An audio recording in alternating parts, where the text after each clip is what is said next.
You have all successfully passed the gathering and harvested your crystals. Your lesson begins now. Hey, I'm Dave Filoni, Supervising Director of Star Wars The Clone Wars, and I'm here to talk to you about an interesting character that's in our youngling's arc.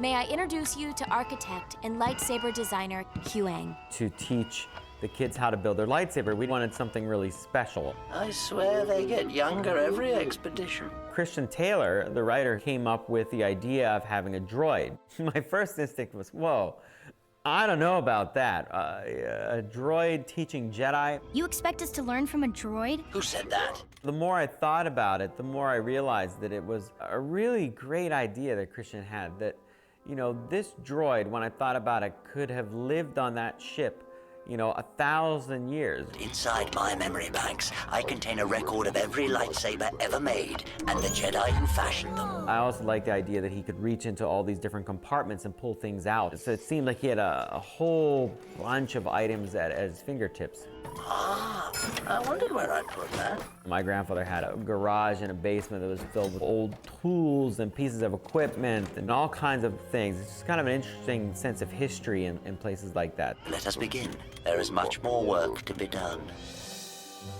Something that I always feel very strongly about is Ralph McQuarrie's design, his sense of aesthetic, which I think really drives the look of Star Wars from beginning to end. Early on, Ralph had done a series of illustrations for some pre-Star Wars books. A lot of those designs kind of poured into his early concept work for C-3PO. Since Huyang in some ways was acting as a counterpoint to R2-D2, and I thought it'd be appropriate to maybe build him off the design Ralph had for like a precursor to C-3PO. So we were looking at an older type of protocol droid, but one that was also very much into engineering and mechanics. Yes, you have brought me crystals, but they're all useless unless you give them life.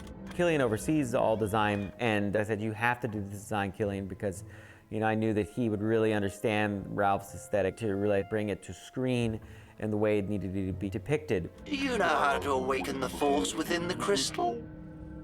No? Then I suggest you listen and learn until you think of a question this droid cannot answer. When you consider the time span and how long Huyang has been helping the Jedi build their lightsabers, his being a droid actually made quite a lot of sense. There's a little bit of the very, very first ever painting of 3PO and R2 on the desert plateau in what eventually became Huyang. Some of the shapes are quite similar. There was a mention of sort of trying to imply a little bit of a sort of Asian influence, and definitely thinking about materials that felt as if they were from antiquities. The metals that we sort of looked at were things like beaten copper, bronze. His leather sort of toolkit and belt is deliberately very aged and worn and made up of old sort of stitched together scraps.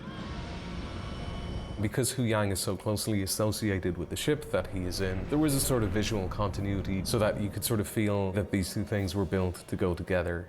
They look like their counterparts. It's a package deal, you know. You buy one of these, they throw in a Huyang. Unhand me, brigand! Once we had all those elements, I needed a great voice for Huyang. And I just absolutely loved what David Tennant was doing with Doctor Who. Ah, yes. There was such a quizzical nature to the character, a sense of whimsy, but it could still get very powerful emotion out of the character, a lot of intensity, a lot of anger, you know, it's just a great display of range. The only person you are going to kill with that, my young friend, is yourself. You have inverted the emitter matrix, which will cause the power grid to backfire. Light this, and all that will be left of you and your lightsaber will be your crystal. I thought, man, I'd love to get this guy on Clone Wars somehow. And then, you know, I find out he is a Star Wars fan, because, you know, that makes the possibility I can get a hold of them a lot better, to be perfectly honest. R2, do something! I don't know, we have to shake Grievous off! Get aggressive! Yeah, David came on, did a wonderful job with Huyang, even impressed George. George, you know, said that Huyang made a really, really great companion to R2-D2. You know, something that's usually just reserved for 3PO. Too aggressive! Far too aggressive! Look, guys, I'm still a fan like you guys are of so many things, and to get on the phone with the doctor was, I'm not gonna lie, that was pretty awesome. You must trust that the components that form your lightsaber are meant to be together. Something that I also wanted to keep intact in the storytelling was an emphasis on how a Jedi brings the lightsaber together by meditating and kind of seeing the picture in their mind to bring all the pieces together to form the lightsaber.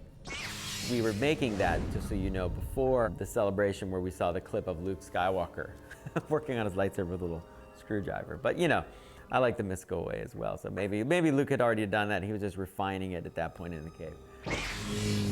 You know, there's always little twists and turns for your continuity. But that is a little explanation of the character of Huyang and how he came into being, the custodian of Jedi lightsaber knowledge on the Crucible. I have instructed younglings for over 1,000 generations, and these are among the best I have ever seen.